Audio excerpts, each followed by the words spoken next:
Hi, I'm Laura Brady-Sadeh of GiveMe10.info. GiveMe10 is all about making the most of those rare, unscheduled minutes throughout the day. I had a chance to talk to Laura Vanderkam, author of 168 Hours, You Have More Time Than You Think, as well as What the Most Successful People Do Before Breakfast. Here, Laura shares her tips on how we can make the most of 10 minutes at work. One of the things you can do in 10 minutes at work is something I call paying in. And if you think about your career capital account, it's much like a bank account, but that you're constantly making deposits into it because maybe at some point you'll need to make withdrawals. For instance, if you're trying to get a promotion, you'll have to call on various people you know who could vouch for you. If you're trying to find a new job at some point, you'll need references. And you'll need evidence of your skills to convince a new employer that you're a valuable person. So you want to be always paying into this career capital account. And there are many ways you can do this in less than 10 minutes. You can send an email to reach out to someone that you haven't spoken with in a while, but that you find professionally fascinating and would like to keep in touch with.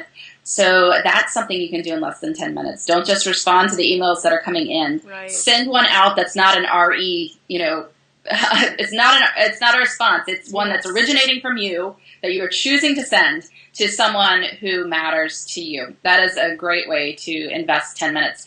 You can also invest 10 minutes in your colleagues. One of the best ways you could invest 10 minutes is having a good conversation with an assistant. If you have an assistant, to sit down and talk with this person about ways he or she could make you more productive, or to say it was really great how that happened the other day. I saved 15 minutes because of that, and I appreciate it, and here's how we can do that again. So those are very valuable interactions. Those are great ways to use 10 minutes.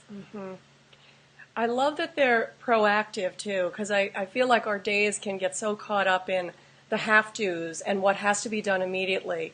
And those are both stepping outside of that and saying, okay, how do I want to advance my career? Instead of just making my supervisor happy right now, what can I be doing proactively to be taking care of my career? And also relationship building. We do spend a lot of time being reactive. Sometimes people have even analyzed their inbox to see what proportion of their emails they're just responding to as opposed to sending, and it's often a little bit disconcerting. But the truth of the matter is we do have more time than we think, and there are these nooks and crannies through the day. You may be in a meeting that there's space from one meeting to another. You may have 30 minutes that you could do something. Often we have low energy at that time. You don't want to be making decisions about what to do.